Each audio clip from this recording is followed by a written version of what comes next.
I'm gonna set up. Talk.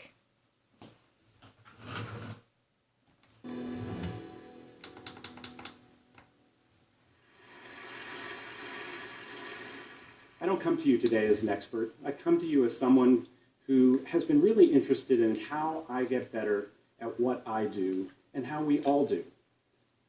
I think it's not just how good you are now, I think it's how good you're gonna be that really matters. I was visiting this birth center in the north of India. I was watching the birth attendants, and I realized I was witnessing in them, in extreme form, this very struggle, which is how people improve in the face of complexity, or don't. The women here are delivering in a region where the typical birth center has a 1 in 20 death rate for the babies, and the moms are dying at a rate 10 times higher than they do elsewhere. Now, we've known the critical practices that stop the big killers in birth for decades. And the thing about it is that even in this place especially, the simplest things are not simple. We know, for example, you should wash hands and put on clean gloves. But here, the tap is in another room, and they don't have clean gloves. To reuse their gloves, they wash them in this basin of dilute bleach. But you can see there's still blood on the gloves from the last delivery. 10% of babies are born with difficulty breathing everywhere. We know what to do. You dry the baby with a clean cloth to stimulate them to breathe. If they don't start to breathe, you suction out their airways, and if that doesn't work, you give them breaths with the baby mask. But these are skills that they've learned mostly from textbooks, and that baby mask is broken.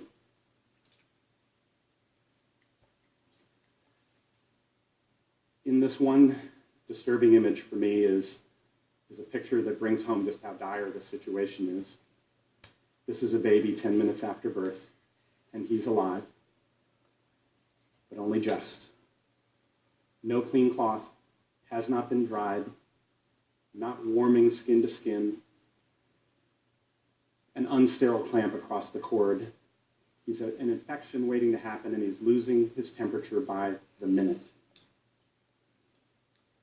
Successful child delivery requires a successful team of people. A whole team has to be skilled and coordinated. The nurses who do the deliveries in a place like this, the doctor who backs them up, the supply clerk who's responsible for 22 critical drugs and supplies being in stock and at the bedside, the medical officer in charge responsible for the quality of the whole facility. The thing is that they are all experienced professionals. I didn't meet anybody who hadn't been part of thousands of deliveries. But against the complexities that they face, they seem to be at their limits. They were not getting better anymore. It's how good you're gonna be that really matters. It presses on a fundamental question. How do professionals get better at what they do? How do they get great? And there are two views about this. One is the traditional pedagogical view. That is that you go to school, you study, you practice, you learn, you graduate. And then you go out into the world and you make your way on your own. A professional is someone who is capable of managing their own improvement. That is the approach that virtually all professionals have learned by. That's how doctors learn, that's how lawyers do, scientists, musicians. And the thing is, it works. Consider, for example, the legendary Juilliard violin instructor, Dorothy DeLay. She trained an amazing roster of violin virtuosos, Midori, Sarah Chang, Itzhak Perlman. Each of them came to her as young talents, and they worked with her over years.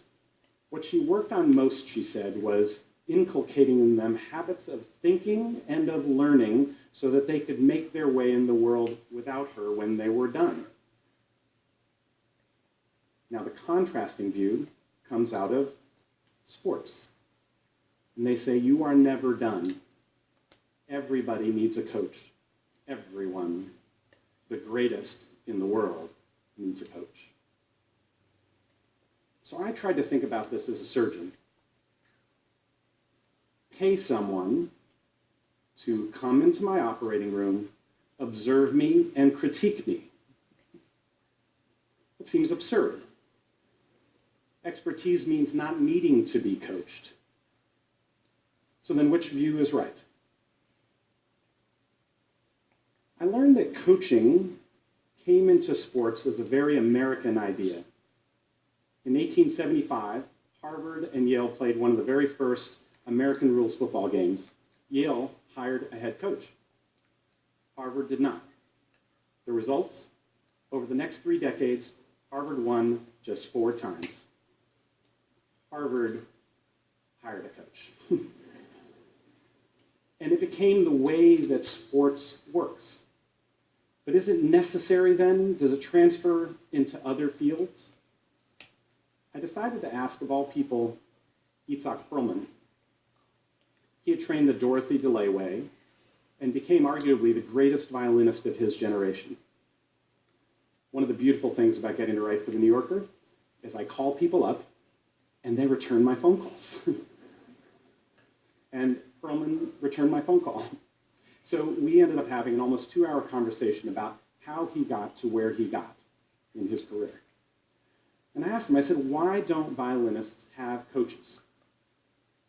And he said, I don't know, but I always had a coach. You always had a coach? Oh yeah, my wife Toby, they had graduated together from Juilliard, and she had given up her job as a concert violinist to be his coach, sitting in the audience, observing him and giving him feedback. Itzhak, in that middle section, you know, you sounded a little bit mechanical. What can you do differently next time? It was crucial to everything he became, he said. Turns out there are numerous problems in making it on your own.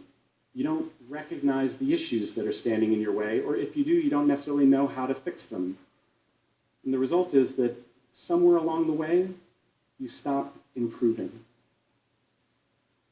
And I thought about that, and I realized that was exactly what had happened to me as a surgeon.